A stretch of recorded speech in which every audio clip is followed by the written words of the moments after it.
The Plantain Incident, or How I Learned to Stop Hating Kevin and Appreciate the Alien Planet by Michael Dowswell. Prologue. Mankind is facing a severe crisis at the moment. The popular fruit known as the banana refuses to grow on Earth. Many astronauts have been sent out to try and find a similar fruit for cultivating. Derek is one of these brave souls. And Derek doesn't even like bananas. Chapter 1. A Nasty Fire. The escape pod landed near to the crash site. Derek emerged. It was nighttime, and the fire was raging. It was very loud, very hot, and very bright. Derek suddenly said, "Somebody, grab the marshmallows." It was clearly fuel that had caught fire. The ship had crashed in a desert. It actually split and separated into two large pieces when it hit the mountain, sort of like the British cruise ship HMS Titanic, but not really. Each piece was now embedded into the sand. A deep chasm was alongside one of the pieces. The terrain was full of strange horn-like structures, tons of stones that looked similar to the sandstone, honeycomb, weathering erosion we get on Earth. Derek suddenly said, "I bet this is Kevin's fault. Always on his phone, always flirting with the flight mechanic women." As he was looking at the fire. Chapter 2. The Bridge.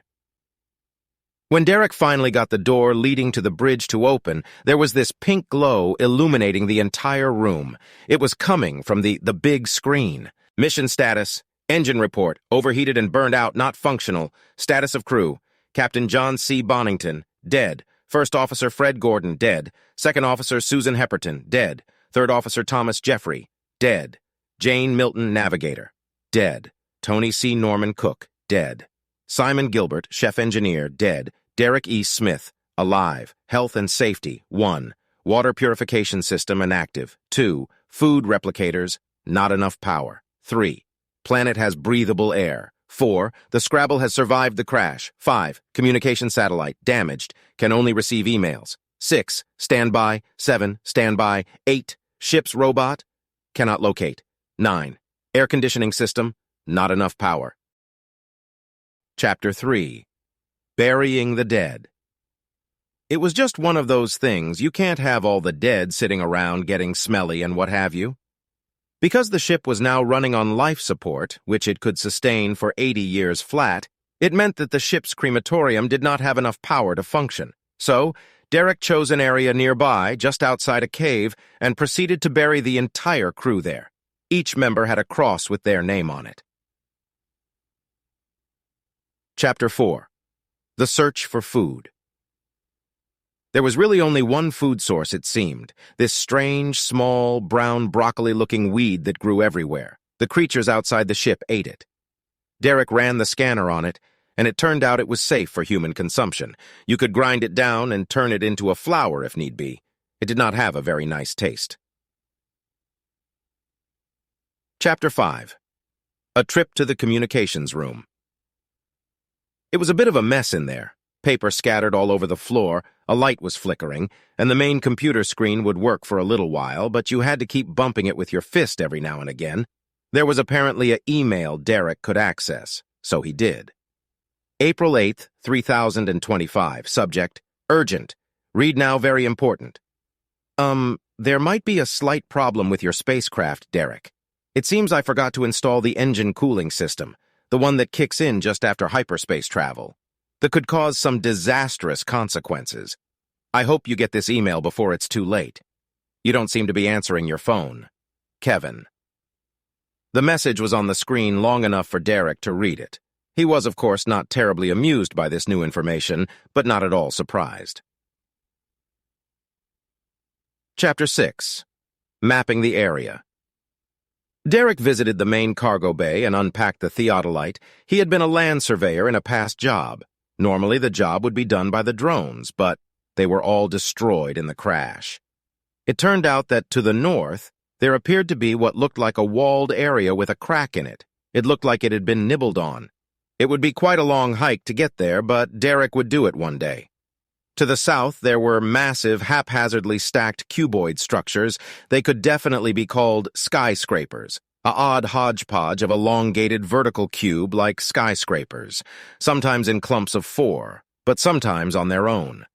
One was connected to a long viaduct that curved round and eventually connected to a large rocky outcrop. To the east, there were these large herds of quadruped creatures roaming the flatlands.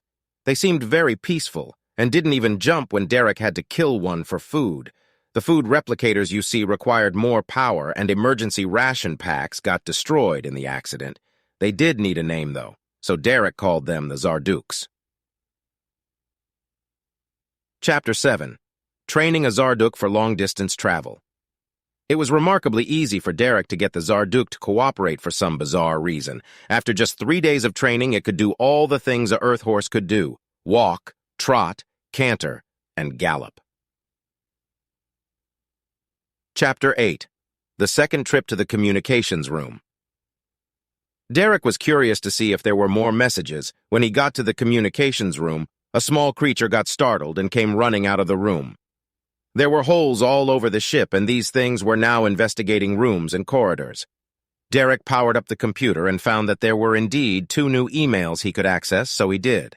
"Let's see what this is all about," said Derek. Subject: To all personnel working on the Deep Space Banana Project. I work hard and I play hard. I expect the best because I am the best. I want the sort of people who are willing to go above and beyond, people with passion and purpose.